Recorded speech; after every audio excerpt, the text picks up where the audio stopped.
Hello everyone, this is Vivek and welcome back to temperament of traders. So Nifty देखेंगे यहाँ पे gap down open हुआ और जो कल हमने एक रेंज ड्रॉ किया था 24,500 और 24,800 बीच में ही मार्केट यहाँ पे ओपन हुआ और इस जोन में हमने डिस्कस किया था कि यहाँ पे थोड़ा ट्रेड हम अवॉइड करेंगे क्योंकि यहाँ पे ऑप्शन बायर्स को हो सके जो सेलर्स हैं वो ट्रैप करे, क्योंकि जो रेंज क्रिएटेड है मार्केट के लिए वो सेलर्स के लिए एक आसान सा रेंज है।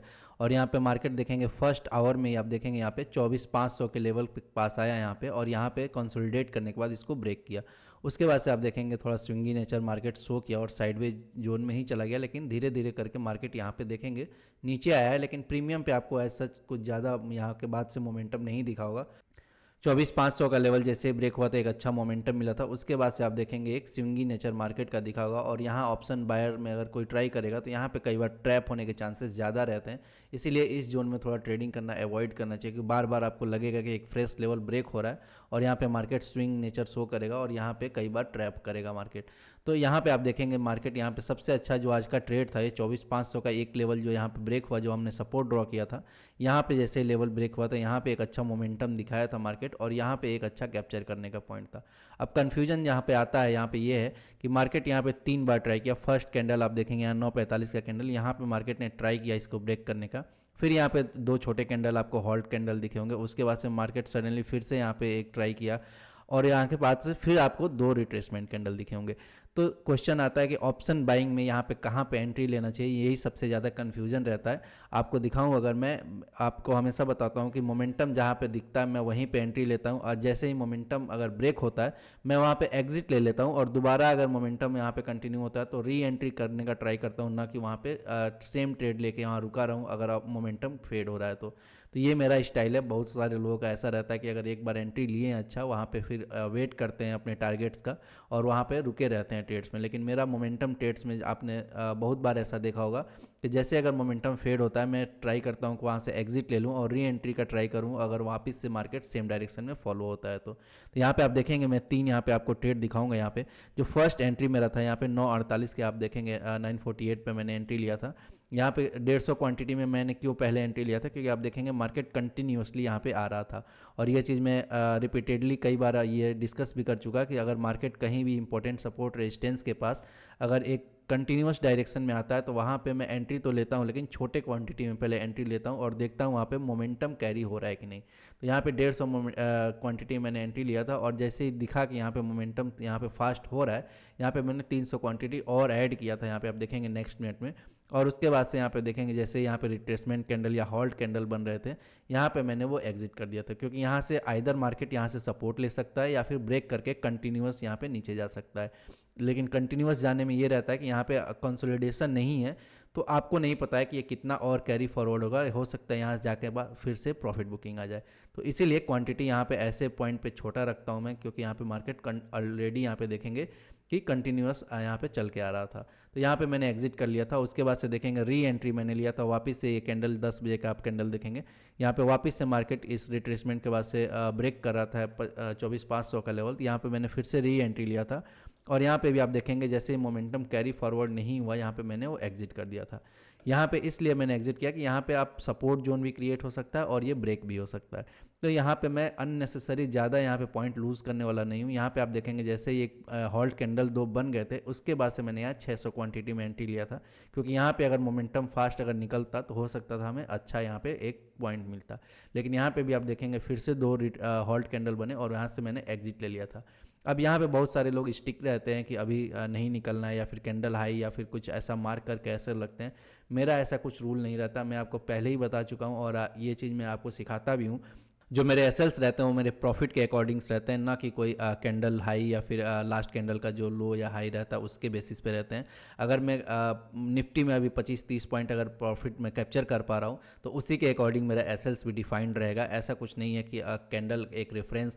एक चीज़ आप ध्यान रखिए, जो भी कैंडल्स होते हैं या फिर लो हाई रहते हैं वो एक रेफरेंस के लिए होते हैं।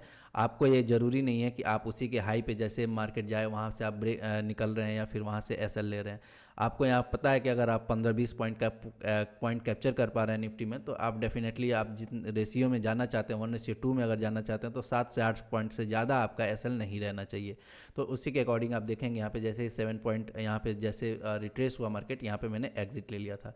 वापस से मैंने री एंट्री लिया था। जैसे यहाँ पे फिर से ये कैंडल बना था, आप देखेंगे यहाँ पे री एंट्री लिया था और इस बार मार्केट देखेंगे यहाँ पे ब्रेक किया और यहाँ से एक अच्छा पॉइंट कैप्चर करने को मिला था। तो ये एक मेरा टेक्निक है। ऐसा ज़रूरी नहीं है कि सारे लोग ऐसा ही करें, लेकिन ये मैं आपको जो हमेशा बताता हूँ कि जो मैं मोमेंटम ट्रेड्स लेता हूँ उसमें अगर मोमेंटम कैरी फॉरवर्ड नहीं होता है तो मैं री एंट्री का ट्राई करता हूँ, ना कि वहाँ पे स्टिक रहता हूँ उसी पोजीशन पे। और यहाँ पे देखेंगे जब मोमेंटम मिला यहाँ पे तो एक अच्छा पॉइंट कैप्चर करने को मिला। यहाँ से आप देखेंगे कि जो भी प्रीवियस यहाँ पे 7 पॉइंट का लॉस हुआ था उससे ज़्यादा यहाँ प्रॉफिट करने को मिल गया। तो यहाँ पे यही होता है कि मोमेंटम ट्रेड्स में आपको ऐसे ही जाना पड़ेगा। जो भी इंपॉर्टेंट पहले आपको लेवल्स पता होना चाहिए।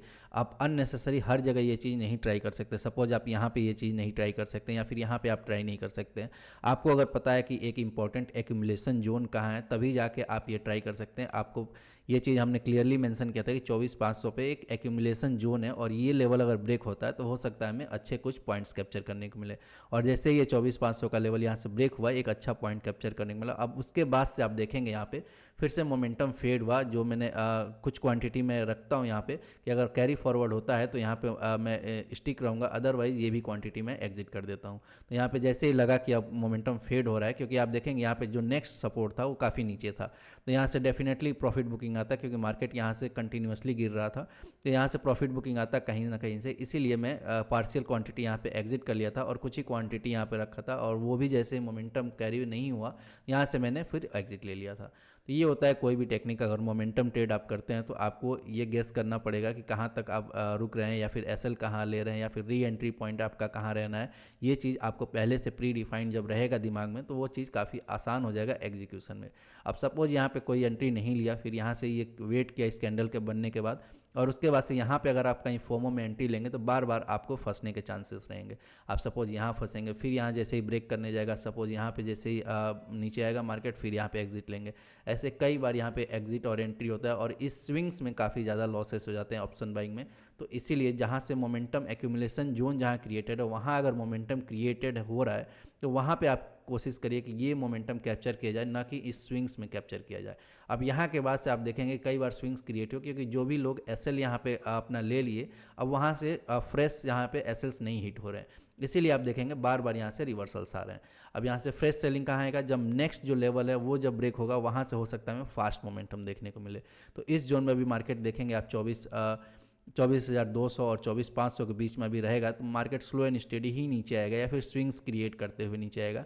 और ऊपर की तरफ मार्केट कहीं गैप अप ओपन हुआ और इधर चला गया तो यहाँ पे काफ़ी ज़्यादा कन्फ्यूजन रहेगा। तो इस जोन में ऑप्शन बाइंग के लिए कोई प्लेस नहीं है अभी, क्योंकि बार बार कन्फ्यूजन होगा, क्योंकि आप देखेंगे जो स्विंग्स क्रिएटेड है वो काफ़ी हाई और लो पे क्रिएटेड है। तो ऑप्शन सेलर्स के लिए काफ़ी एक आसान सा रेंज हो जाएगा। जब तक मार्केट में यहाँ पे ये लेवल्स और दोनों नहीं ब्रेक होते हैं, ऑप्शन सेलर्स इसी में अपना पोजीशन एडजस्ट करेंगे और वहाँ पे ऑप्शन बाइंग में काफ़ी ज़्यादा कन्फ्यूजन क्रिएट होगा। तो अभी नेक्स्ट लेवल जो है 24,200 का लेवल, जैसे ही इंपॉर्टेंट लेवल ये ब्रेक होगा वहाँ से हो सकता है हमें एक नीचे के साइड एक अच्छा मोमेंटम देखने को मिले। अदरवाइज इस जोन में थोड़ा हम अवॉइड करेंगे और इंट्राडे में अगर कोई कंसोलिडेशन रेंज क्रिएट होता है तो वहाँ पे हम छोटे क्वांटिटी में जाएंगे, ना कि अपने फुल क्वांटिटी में जाएंगे। तो यहाँ पे अभी देखेंगे निफ्टी में अभी ऐसा ही चल रहा है। अब डेली कैंडल में अगर आपको दिखाऊँ यहाँ पे तो जो कन्फ्यूजन जोन क्रिएटेड था निफ्टी में अभी भी वो देखेंगे आप बना हुआ है। एक यहाँ पे इनसाइड कैंडल बना था, अगर मार्केट में क्लियरिटी रहता तो यहाँ पे ऊपर के साइड ये ब्रेक करता और एक अच्छा मोमेंटम देखने को मिलता। लेकिन यहाँ पे देखेंगे फिर इसी कन्फ्यूजन जोन में मार्केट आ गया और यहाँ पे जब तक ये लो नहीं ब्रेक होता तब तक एक बोल नहीं सकते कि एक सीवियर सेलिंग आ सकता है या फिर यहाँ पे सेलिंग साइड जा सकता है। अभी भी मार्केट इस कंफ्यूज जोन में ही ट्रैवल कर रहा है और इस जोन में थोड़ा ऑप्शन बायर्स को प्रॉब्लम होने वाला है। तो इसीलिए अभी थोड़ा सा अवॉइड करिए या फिर आप छोटे क्वांटिटी में ट्रेड लीजिए, ताकि जब मेन यहाँ पे आप देखेंगे जो कन्फ्यूजन जोन जैसे ही ब्रेक होगा वहाँ पे जब मोमेंटम आए तो वहाँ पे आप प्रॉफिट अच्छा कर पाए। यहाँ पे बैंक निफ्टी भी देखेंगे आप, सिमिलरली यहाँ पे देखेंगे एक सीवियर सेलिंग आया जो डबल टॉप यहाँ पे बना था प्रीवियस डे पे, वहाँ पे जैसे आज मार्केट ओपन हुआ कंटिन्यूसली यहाँ पे सेलिंग आया और 53,000 के लेवल पे आप देखेंगे यहाँ पे एक रिट्रेसमेंट आया है मार्केट में और वापस से मार्केट कंटिन्यू किया सेम डायरेक्शन में। तो स्विंग्स यहाँ भी अभी भी देख रहे हैं आप बना हुआ है 52,500 और 53,000 के लेवल में मार्केट जब तक रहेगा। यहाँ बैंक निफ्टी में भी कन्फ्यूजन रहेगा और जब तक यहाँ पे 52,500 पे अगर कंसोलिडेशन होता है और ये लेवल ब्रेक होता है तो ये स्विंग उतना इंपॉर्टेंट रोल अभी नहीं प्ले करने वाला है, क्योंकि 52,300 फिर यहाँ से ब्रेक होगा और हो सकता है मार्केट फिर 52,000 के आसपास यहाँ पे ट्रैवल करके है।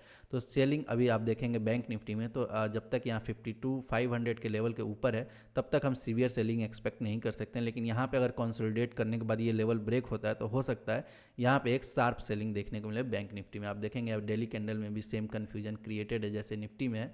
तो यहाँ पे जब तक ये कन्फ्यूजन जोन से बाहर नहीं जाता है मार्केट, थोड़ा सा हमें ऑप्शन बाइंग यहाँ पे अवॉइड करना चाहिए, फिर कम रिस्क में लेना चाहिए। जैसे ये लेवल्स ब्रेक होंगे हमें हो सकता है फ्रेश अच्छा मोमेंटम एक देखने को मिले। सो आई होप ये वीडियो आपको अच्छा लगा होगा। वीडियो अच्छा लगा तो please like the video, channel पे नए हैं तो please subscribe the channel. Thank you.